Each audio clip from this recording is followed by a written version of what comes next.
morning, student. Potential at a point due to dipole. Potential का topic हमने कल कर लिया था और पोटेंशियल का फार्मूला आ गया था due two point charge V is 1 by 4 pi epsilon naught charge by distance.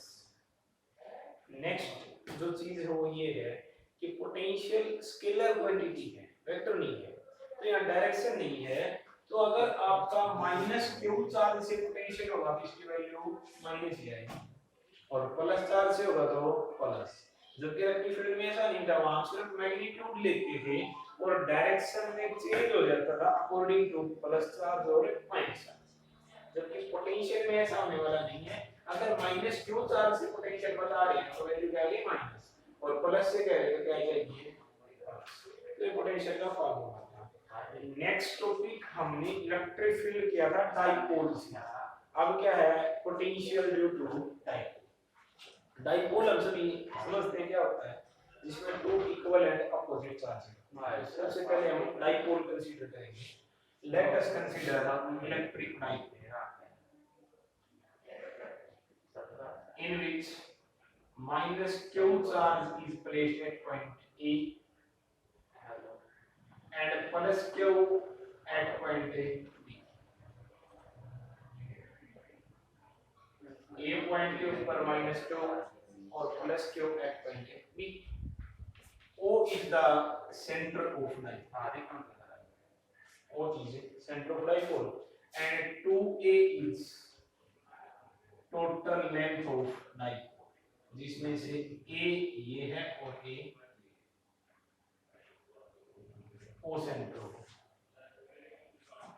हमने किसी गिवन पॉइंट पे पोटेंशियल निकालना है। Let P is a point, let P is a point at distance R from centre of dipole. R इसका position vector है, R distance है और R क्या है पोजीशन वेक्टर P पॉइंट का जहां पर आपने पोटेंशियल निकालना है उसका R is the position vector. अगर मैं आपसे कहूं कि डाइपोल मोमेंट स्मॉल p की डायरेक्शन की जरूरत है, आप कहोगे माइनस q से प्लस q, ये हमें पढ़ना है। और पोजीशन वेक्टर R किधर है, इधर। ये एंगल है थीटा।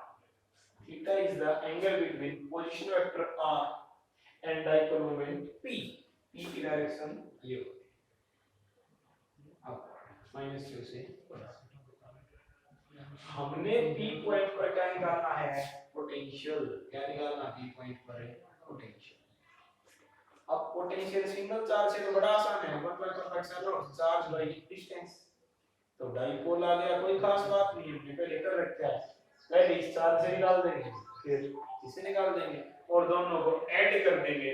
इलेक्ट्रिक फील्ड की तरह हमें डायरेक्शन देखने की भी जरूरत नहीं है क्योंकि डायरेक्शन तो होती ही पोटेंशियल में, तो सीधा हम क्या कर देंगे ऐड। तो पहली लाइन जानी चाहिए, इस चार्ज से हम p पॉइंट पे क्या निकाल देंगे पोटेंशियल। भाई पोटेंशियल निकालना है तो डिस्टेंस आपको पता होनी चाहिए। अब इस चार्ज से जो ये डिस्टेंस है ये है आपकी r1, हम क्या ले रहे distance R1 is the position open। तो क्या होनी चाहिए पहली line, let V1 is a potential at point P due to minus Q charge at point A। भाई A के ऊपर माइनस Q चार्ज है, उसकी वजह से कितना पोटेंशियल है V1, कितना है V1 और इसका क्या निकालेंगे V2 मान लेंगे। तो टॉपिक थोड़ा लेंथी है इसलिए मैं इसको साफ करके लिखता हूं। V1 की सीधी वैल्यू लिखता हूं। V1 की वैल्यू बताओ क्या होगा। V1 होगा आपका 1/4 pi epsilon not charge cube by distance आपका फार्मूले में और डिस्टेंस है r1 तो डिवाइड बाय r1 आ जाएगा, डिवाइड बाय r। अब ये माइनस क्यू चार्ज है तो पोटेंशियल है तो क्या आएगा माइनस क्या आएगा। तो v1 की वैल्यू क्या आएगी v1 is equal to minus. अगली लाइन क्या लिखने वाले हैं, V2 is the potential due to plus q charge at point P और इसकी डिस्टेंस कितने मान ले बोलो, दिस इज r। तो V2 क्या आ जाएगा बताओ,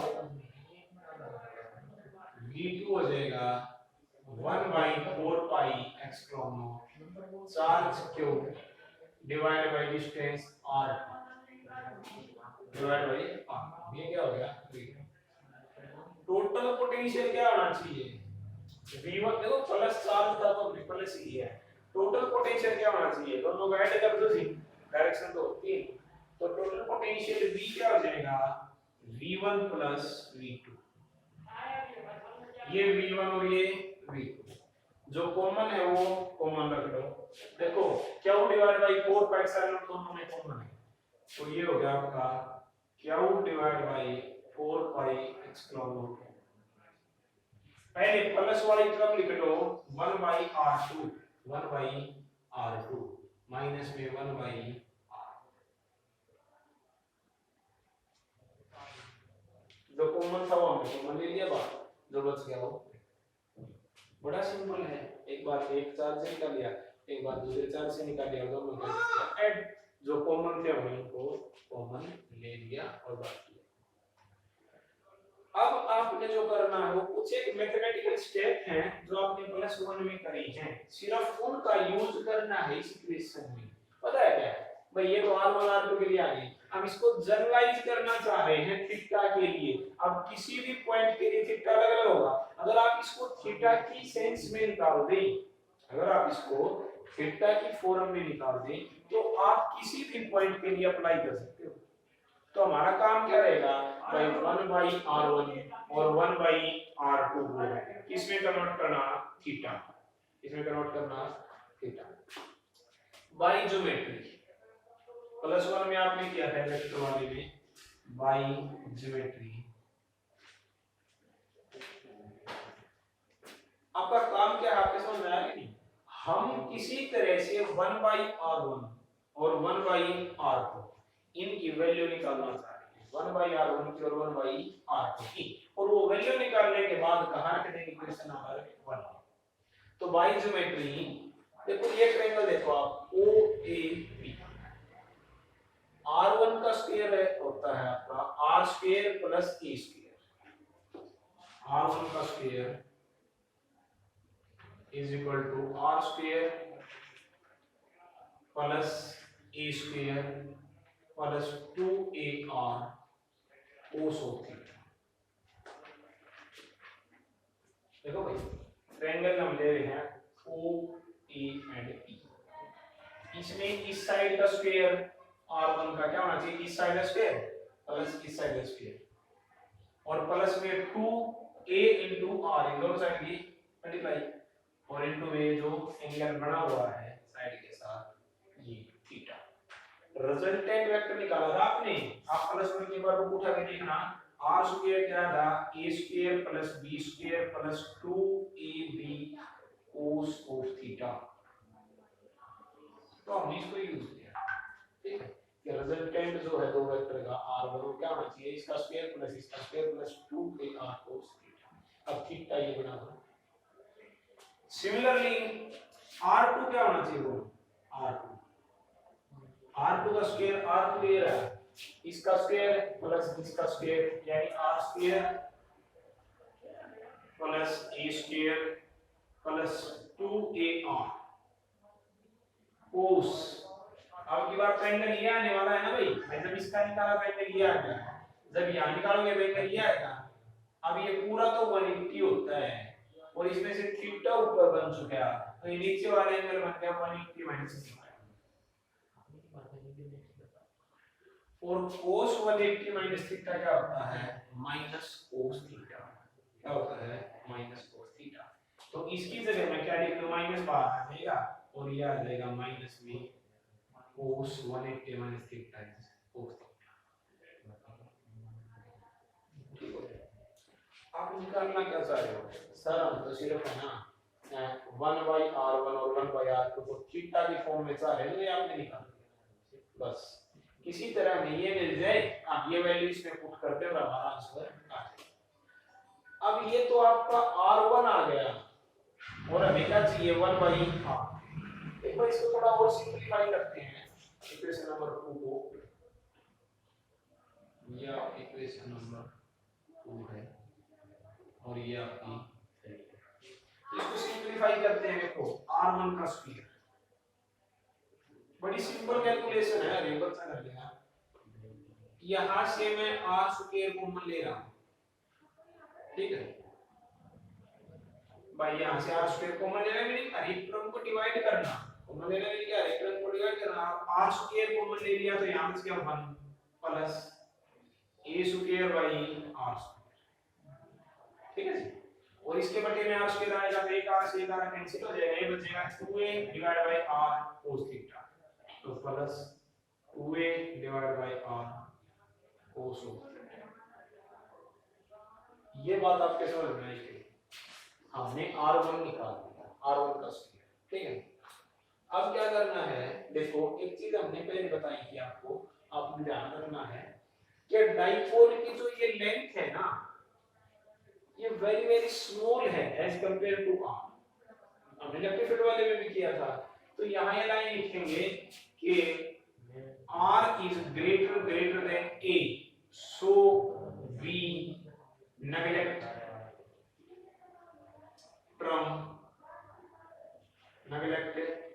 a square by r square। भाई देखो इसको हम क्या करते हैं, नेगलेक्ट करना भी क्यों, देखो r की वैल्यू बहुत ज्यादा है, अब नीचे वैल्यू बहुत ज्यादा और a की वैल्यू बहुत ही कम है। अगर स्मॉल क्वांटिटी को बहुत बड़ी क्वांटिटी से हम डिवाइड करने वाले हैं तो ऊपर क्या आएगा, लगभग 0 आ जाएगा, तो हमने इसको क्या कर दिया, नेगलेक्ट कर दिया।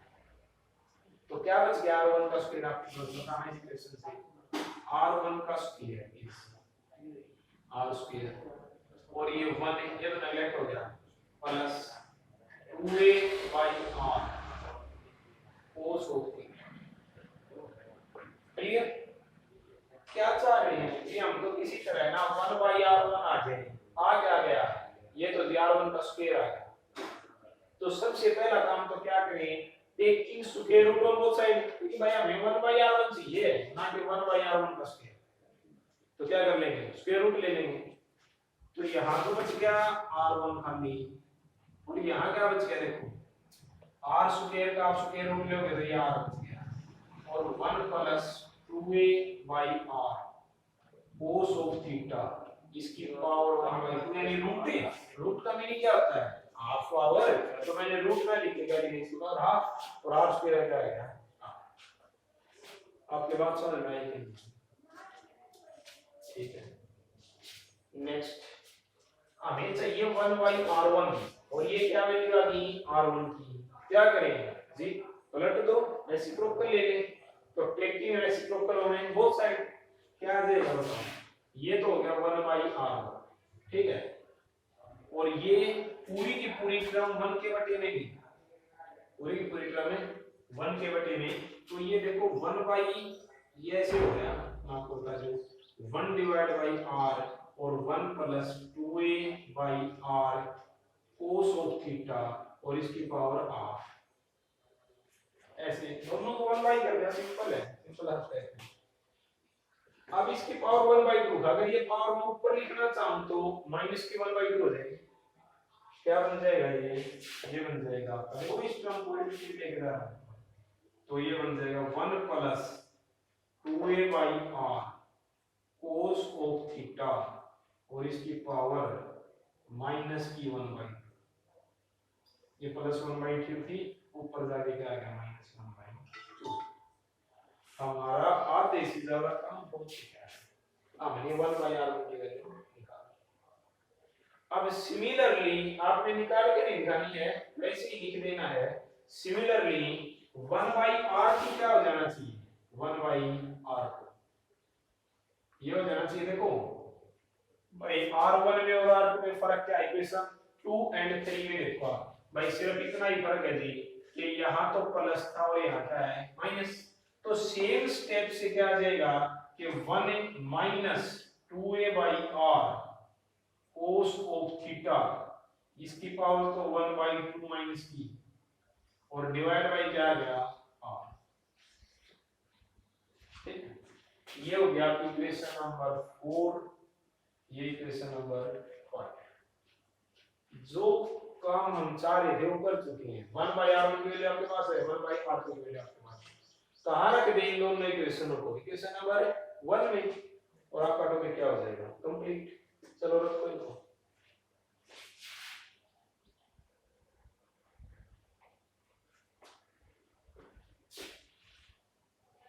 देखो equation number v is equal to q divided by 4 pi x cube 1/r2 की वैल्यू कहाँ भाई? 1/r2 की वैल्यू ये है, क्या है? ये है जी, बड़ी ब्रैकेट लगा देना, 1 माइनस में 2a/r cos ऑफ थीटा, और इसकी पावर माइनस की 1/2, और डिवाइड बाई क्या है? क्लियर? अब इसकी वैल्यू माइनस में 1/r1 की, r1 की वैल्यू ये रही भाई, क्या आ जाएगा?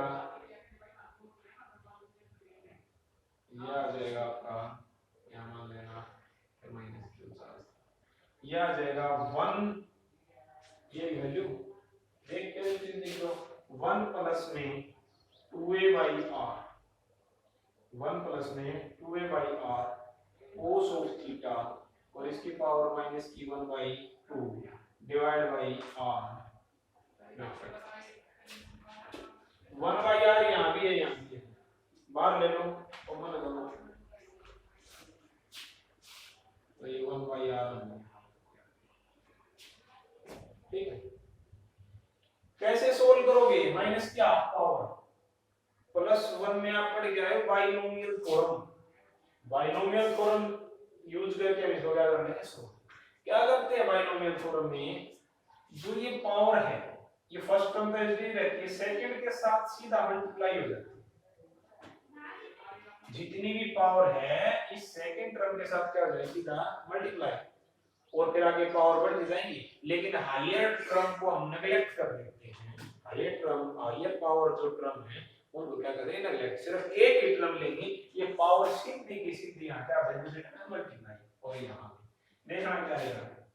v is equal to q divided by 4 pi x not, और ये r में यहाँ, ठीक है जी, तो ये 1 है, तो -1/2 पावर यहाँ मल्टीप्लाई होगी, तो यहाँ माइनस का 1/2 मल्टीप्लाई होगा, माइनस माइनस है प्लस, और ये नीचे 2 आ गया, 2 से 2 कैंसिल, तो ये होगा प्लस में a/r cos of theta minus,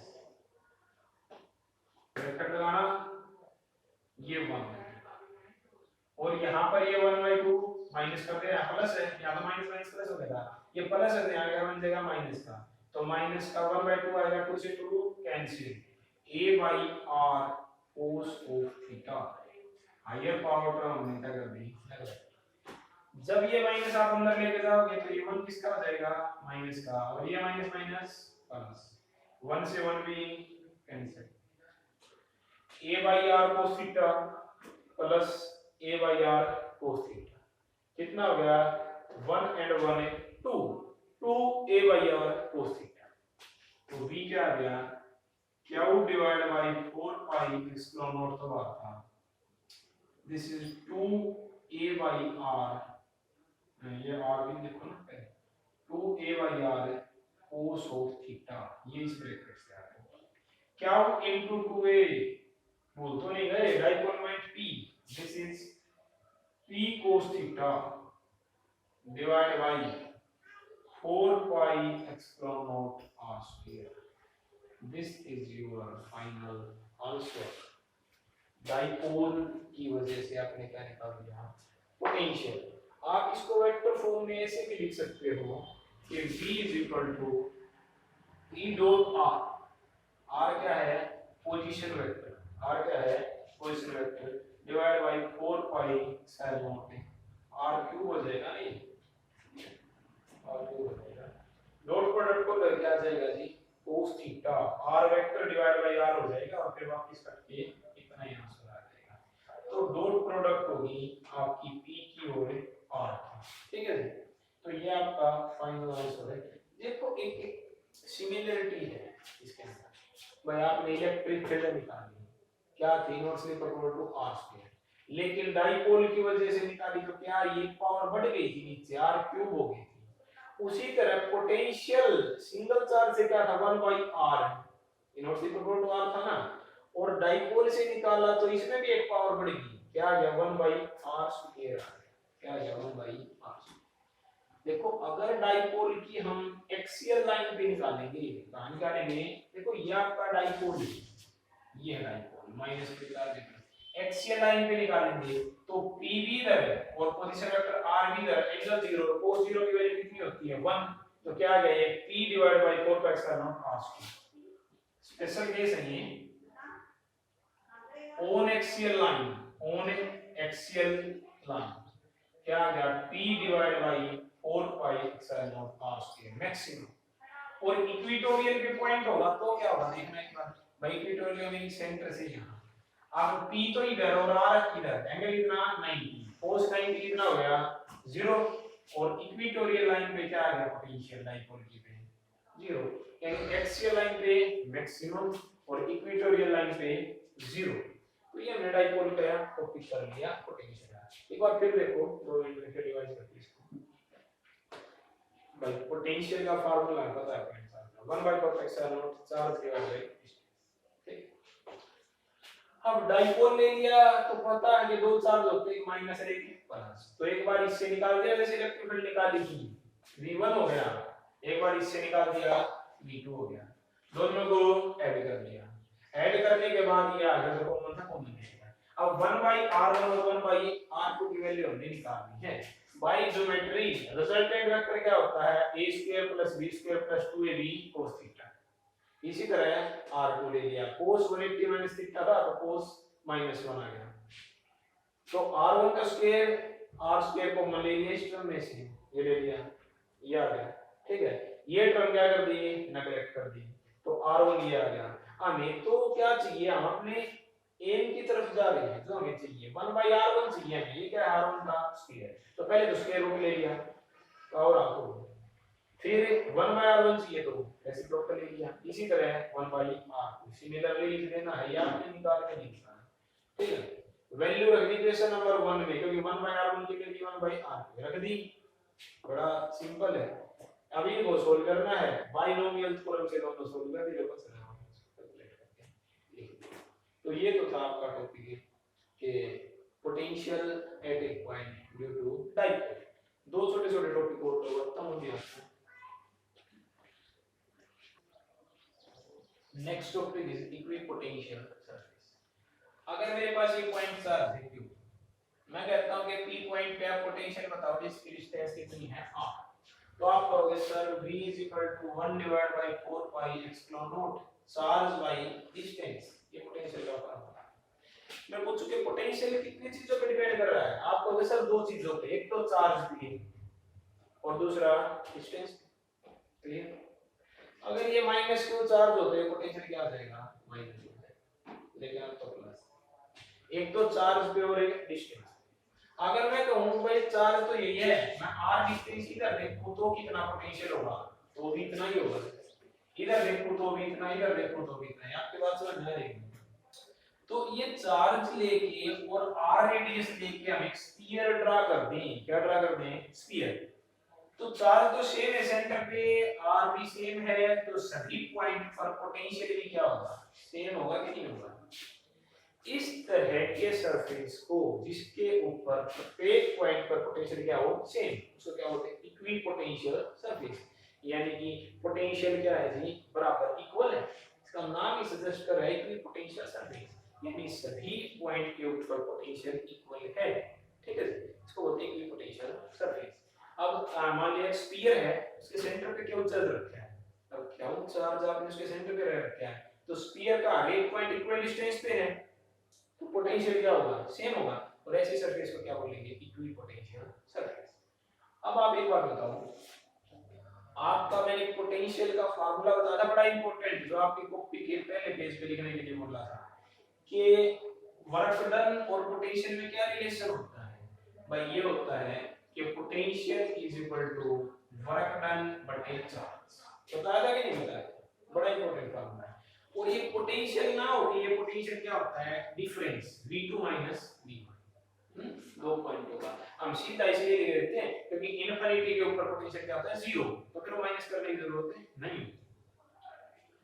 अगर मैं कहूं कि मेरे पास यहाँ 5 कूलम का चार्ज है, इसको मैं यहाँ से यहाँ लेके जाना चाह रहा हूँ ए पॉइंट से बी, बताओ मेरे को वर्क डन कितना करना पड़ेगा? तो चार्ज की वैल्यू कितनी होगी? 5 कूलम। और पोटेंशियल डिफरेंस कितना है? जीरो, क्योंकि इक्विपोटेंशियल सरफेस है ना भाई, जितना यहाँ उतना ही यहाँ। तो VB V2 V2 V1 के वैल्यू 0 और इनटू में ये चार्ज यहाँ मल्टीप्लाई में आके 5, तो वर्क डन कितना आ गया? 0। क्या समझ में आया आपके? जी इक्विपोटेंशियल सरफेस के ऊपर चार्ज को मूव करवाने में वर्क डन नहीं करना पड़ेगा, क्योंकि वर्क डन का फार्मूला ये है कि चार्ज को आप एक पॉइंट से दूसरे पे लेके जा रहे हो, इन दो पॉइंटों के बीच में पोटेंशियल में डिफरेंस कितना है और इनटू में वो चार्ज। पोटेंशियल में डिफरेंस 0 होता है, पोटेंशियल के क्या है? 0 है। आपके बात समझ में आई कि नहीं? क्लियर है? ये वर्क डन का हमने नया फार्मूला सीखा था, और पहले वाला जो आप +1 में सीख के आए थे वो क्या था? वो था F dot ds, force dot में डिस्प्लेसमेंट। तो ये तो आपका ग्रेविटेशन वाला भी यूज करेंगे, और ये किसमें कर रहे हैं? इलेक्ट्रोस्टैटिक्स में वर्क डन का नया फार्मूला। हर एक बच्चा इसको अच्छी तरह से सीख ले। वर्क डन क्या होता है? Potential difference into charge. यार मैं कहता हूं मेरे पास है ना कि 2 कूलम चार्ज है यहाँ पर, 2 कूलम, मैंने इस चार्ज को यहां पर लेके जाना है, ये पॉइंट ए है और ये क्या है? बी। मेरे को कितना वर्क डन करना पड़ेगा? बड़ा सिंपल है। आप कहोगे सर पहले तो ये बताओ, यहां पोटेंशियल उसको हम ले लें VA और यहां पोटेंशियल उसको ले लें VB, तो पोटेंशियल में डिफरेंस कितना हो गया दोनों पॉइंट के बीच में, जहां चार्ज लेके जाना है? VB minus VA। ये क्या होना चाहिए? Work done by charge. Charge कितना है? 2 कूलम, तो वर्क डन ही करें 2 कूलम मल्टीप्लाई करें, बस इतना ही। और अगर ये दोनों में पोटेंशियल सेम है तो ये डिफरेंस 0 आ जाएगा, वर्टिकली आ जाएगा 0 आ जाएगा। क्लियर? एक भी पोटेंशियल सरफेस। आती है relation between electric field intensity E and potential, important है।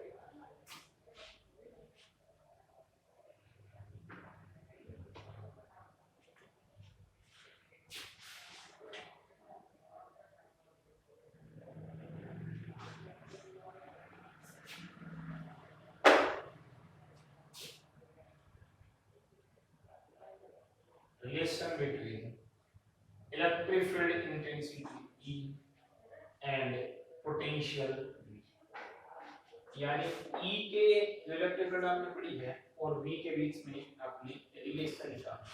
ठीक, तो देखो क्या होता है, इसको इक्विपोटेंशियल सरफेस लेके हम इसको निकालेंगे। ठीक, let us consider we have two equipotential surface.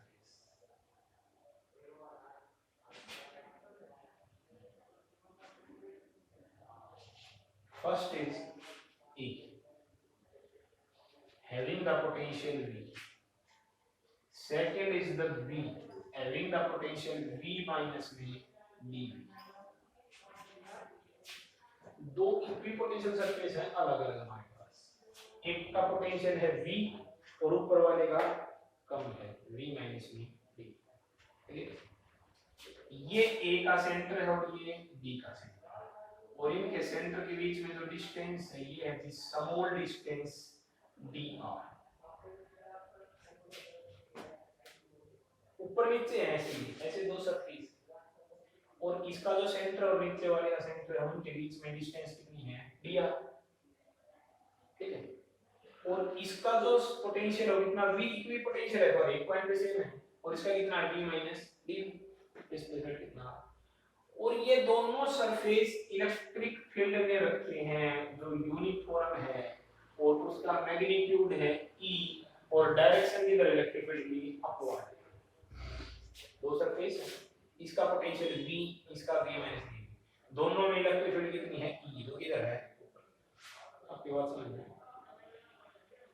अब मेरे को ये B है पॉइंट और ये है A। एक यूनिट चार्ज कितने को?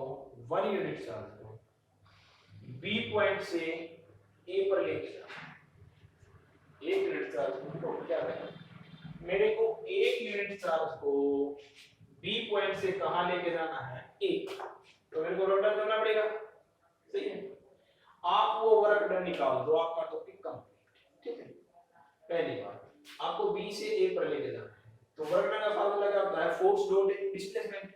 अब जब मैंने कह दिया कि एक यूनिट चार्ज निकालना है तो फोर्स इलेक्ट्रिक फील्ड के बराबर है, हम कर चुके ये फर्स्ट चैप्टर सेकंड चैप्टर में। तो dw समान वर्क डन क्या हो जाएगा, E डॉट बाय B से A ले जाना है तो डिस्प्लेसमेंट कितना है dr, तो E डॉट है dr, डॉट प्रोडक्ट को लेके जाएगा cos थीटा, ये हो गया E dr cos of theta.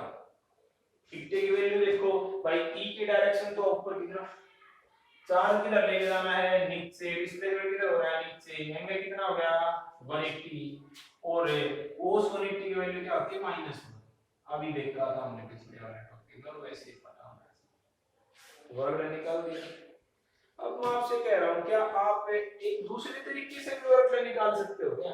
ये तो अपना पुराना तरीका प्लस वन, बिल्कुल निकाल सकते हैं जी, वही तो पढ़ रहे हैं इंपॉर्टेंट चीज। क्या होता है वर्क डन जी? वर्क डन होता है potential difference into charge.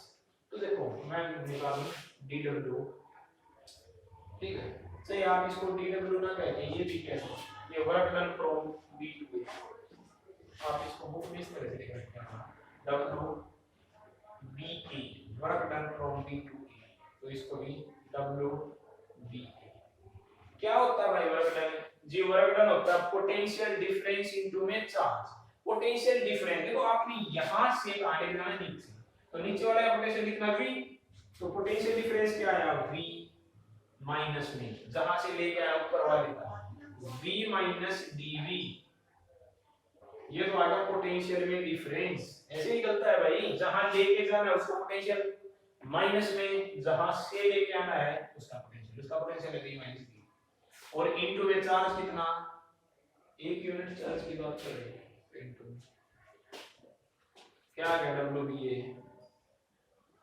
v minus में v, और ये माइनस माइनस प्लस, v से v कैंसिल, इक्वेशन नंबर बड़ा सिंपल है भाई।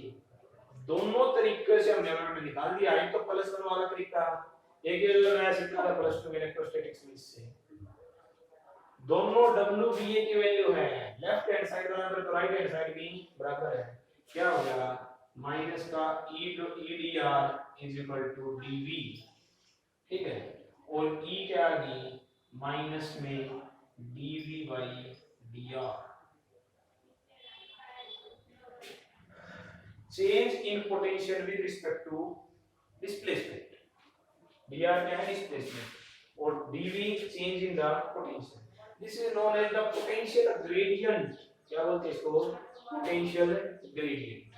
तो E is equal to minus DV by DR, ठीक है। तो ये आपका रिलेशन था E में और B में, और आना भी था ये रिलेशन, क्योंकि आप देखो R का ही तो फर्क है, इलेक्ट्रिक फील्ड का फार्मूला क्या होता है 1/4 pi epsilon not charge by distance, और पोटेंशियल का 1/4 pi epsilon not charge by sorry electric field resistance का स्क्वायर आता है ना, और पोटेंशियल में क्या आता है सिंगल आर। तो इनमें जब आप रिलेशन निकालोगे तो इसको डिवाइड कर देना, तो जब आप डिवाइड करोगे तो E by V है, ये E by V, ये पलट के मल्टीप्लाई हो जाएगा इसके साथ, नीचे ऊपर 4 पाई एप्सिलॉन नॉट तो ऊपर चला जाएगा, R ऊपर चला जाएगा, और नीचे आ जाएगा Q, है ना। तो देखना क्या उससे तो क्या कैंसिल हो गया, 4 पाई एप्सिलॉन नॉट से 4 पाई एप्सिलॉन नॉट, एक R से एक R भी कैंसिल, तो E by V क्या आ गया, E by V आ गया जी नीचे R बच गया, है ना। तो E आ गया आपका E इज इक्वल टू ये V उधर जाके मल्टीप्लाई, E आ गया V बाई R, बस ये तो रिलेशन है, यही है V बाई R, ठीक है। क्योंकि सिंपल वैसे तो दिख रहा है इलेक्ट्रिक फील्ड को डिवाइड में R स्क्वायर आता है, पोटेंशियल निकलता है, ये बड़ा काम का फार्मूला है, इसको हम आगे भी यूज करते जाएंगे। तो अब यही बात है कि आपको हर एक फार्मूला एक बार पढ़ के छोड़ना नहीं है, उसको रेगुलर याद रखना है, तभी तो आप आगे कर पाओगे। और यही हम आपको करवा रहे हैं। देखो हमने आपको पोटेंशियल का फार्मूला सिखा दिया, इलेक्ट्रिक फील्ड का फार्मूला सिखा दिया, 1/4 pi sine not charge by distance का स्क्वायर। इसको कितनी बार यूज किया देखो, पहले ये आया पॉइंट चार्ज से, फिर आपने इसको एक्सियल लाइन पे किया, इक्वेटोरियल लाइन पे किया, तो बार बार इसलिए कर रहा कि आपकी याद हो जाए। और हैवी यही, तो इसमें आप छोड़ नहीं सकते। जैसे आपने इलेक्ट्रोड का फार्मूला कर लिया तो आप ये कंटिन्यू यूज में होता रहेगा ताकि आपको याद रहे। जो बच्चा इनको याद नहीं रखेगा फार्मूले को, फिर आपका काम नहीं होने वाला। ऐसे बहुत सारे फार्मूले हैं। अभी हमारे 8-10 लेक्चर हुए हैं, तो कितने फार्मूले आपने कर लिए है ना, कितने फार्मूले आपने कर लिए, एक बार देखो मैं बताता हूँ वो आपको मेन में। भाई सबसे पहले आपने करा Q is equal to N, Q is equal to plus minus N, ठीक है। दूसरा करा electric Coulomb's law, Coulomb's law F is equal to 1/4 pi epsilon naught Q1 Q2 by R square. फिर क्या किया आपने, फिर आ गया था जी इलेक्ट्रिक फील्ड। इलेक्ट्रिक फील्ड क्या थी, फोर्स बटे चार्ज, ठीक है। फिर क्या आ गया था आपका, इसके बाद electric field due two point charge कितना क्या था, 1/4 pi epsilon not charge by distance का स्क्वायर। फिर आ गया था electric field on axial line, उसका आ गया था 2p divide by 4 pi epsilon not r cube. और फिर आ गया था इक्वेटोरियल लाइन, उसका आ गया था p divide by 4 pi epsilon not r cube, ठीक है जी। इसके बाद आपने नया फार्मूला पढ़ा अगले चैप्टर में कि potential, this is work done per unit charge, most important formula. फिर आपने potential due two point charge पढ़ लिया, 1/4 pi epsilon not charge by single distance not square. Electric field में स्क्वायर होता है, पोटेंशियल में खाली, ठीक है। फिर आपने पढ़ा डाइपोल से, डाइपोल से आ गया आपका p cos theta, p cos theta divide by 4 pi sin not r square. और अब आपने पढ़ लिया E is equal to minus dV by dr। तो इस तरह से सारे फार्मूले आपने साथ साथ याद रखने हैं। हर एक बच्चा जो रेगुलर काम करेगा उसको बड़ा इजी लगेगा फिजिक्स का सिलेबस, और जो बच्चा बीच में एक भी लेक्चर मिस कर रहा है उससे नहीं हो पाया। तो हर एक बच्चा बोर्ड पे समझे, अपनी बुक से टॉपिक को प्रिपेयर करने के बाद जब आपको लग गया हाँ मेरे को हो गया, बुक बंद करो, उसको रफ कॉपी में लिखो बगैर देखे। अगर पूरा लिख देते हो कॉन्फिडेंस है तो फिर साफ कॉपी उठाओ, उसमें लिख दो उसको बगैर देखे। अगर कहीं पर रुकते हो बीच में रफ कॉपी में लिखते हुए, तो फिर दोबारा बुक के लो या मेरे से पूछ लो, आप डायरेक्ट फोन करके पूछ लो, कोई दिक्कत है किसी को, या डाउट वाला जो ऑप्शन अपना उसमें पूछ लो। जो भी आपका डाउट हो उसको ठीक करो, पहले रफ कॉपी में लिखो फिर साफ कॉपी में। तो कंटिन्यू अपना काम करो, एक अच्छा